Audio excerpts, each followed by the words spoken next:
When I say the words wildlife hoax, what do you think of?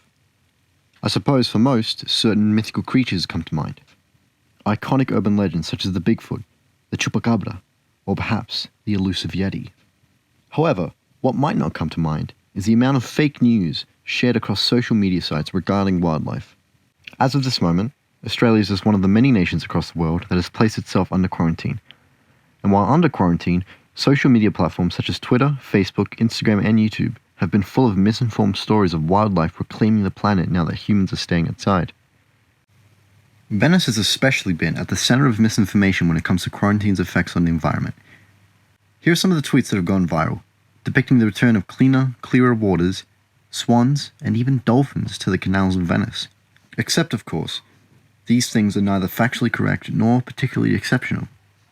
The clear canal waters are no cleaner than before, just still, as a lack of gondola traffic has allowed the sediment on the surface to sink to the bottom. The swans have also not returned to the canals in Burano, because they never actually left. They're just more noticeable now that riverboats aren't in the way. And the dolphins of Venice? Well, the viral footage was actually taken from a Kauri port, hundreds of miles away, which is not an uncommon sight for locals. Some users, such as @PenPendant on Twitter, dedicate some of their time to debunking these viral posts and calling out the accounts for posting them. In a brief interview with National Geographic, he cites the motivation for these articles as a greed for virality. If the motivation for those who post these fake wildlife tweets can be whittled down to greed for virality, then what is the motivation for those of us who choose to share these posts?